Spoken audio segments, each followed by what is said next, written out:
There's a treasure of material available that's not being taught in our schools, in our organizations, and clearly not in our families.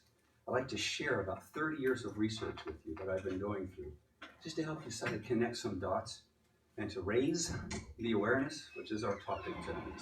Okay, remember I said if mom and dad don't connect, what happens to the child? It becomes an attachment disorder.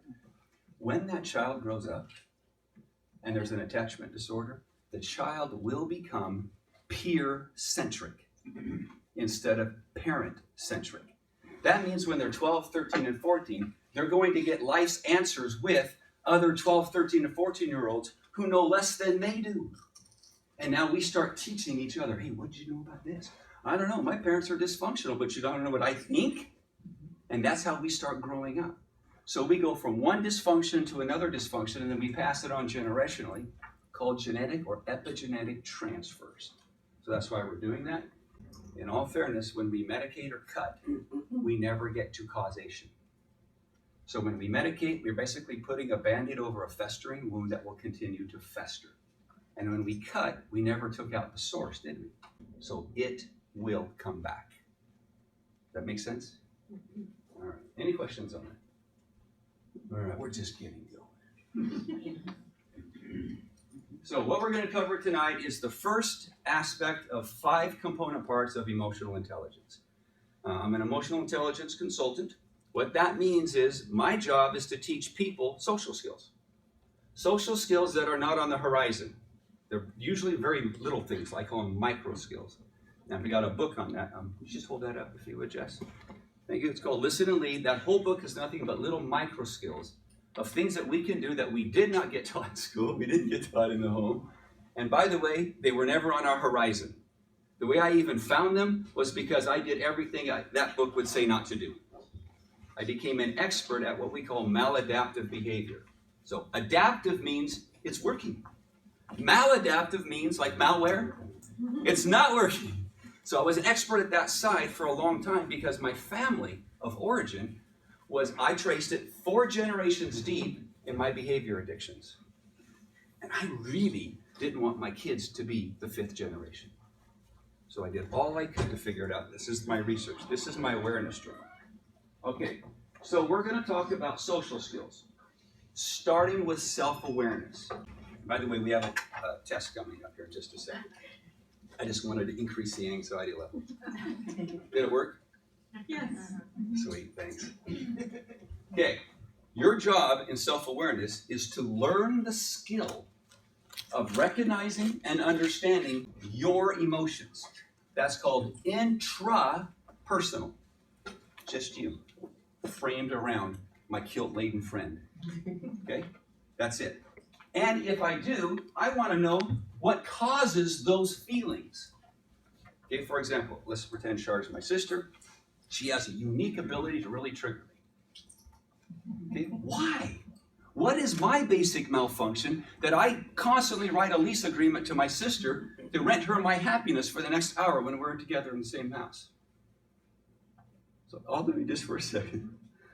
Find somebody in your life, just use your imagination, who has the unique ability to torque you off.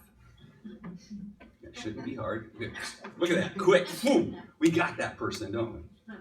Okay, so in your mind's eye now, watch yourself may I borrow your lease agreement again? Filling out your lease agreement to that person who torques you off and say, by the way, I'm changing it. Now put an X through it in your mind's eye and say, I'm no longer leasing my happiness to you.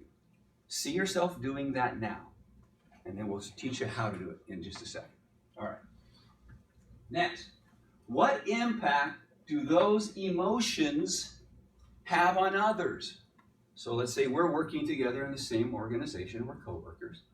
When I come to work and I've had a bad day at home, don't you even for a moment think you're leaving all your problems at home. You don't walk in like you see some people, managers say, hang your personal life on the coat rack right here and come to work without it. There's nothing feasible about that.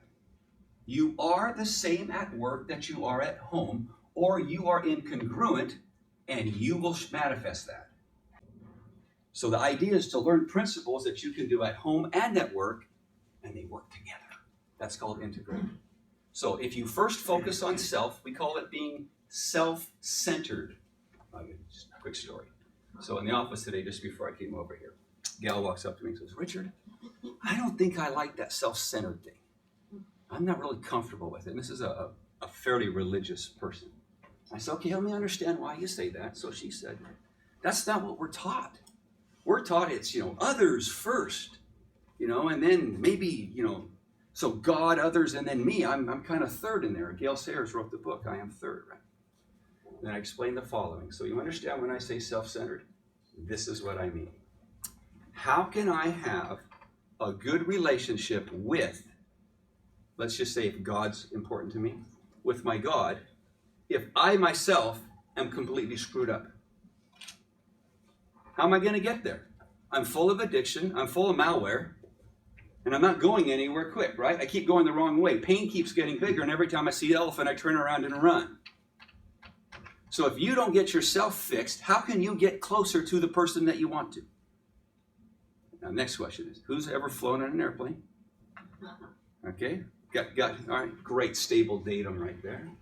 Now, how many of you have been taught when the oxygen mask drops to put it on your neighbor first, starting in the back row, then working forward, and once you've put it on all 175 passengers, sit down and then put the oxygen mask on? No.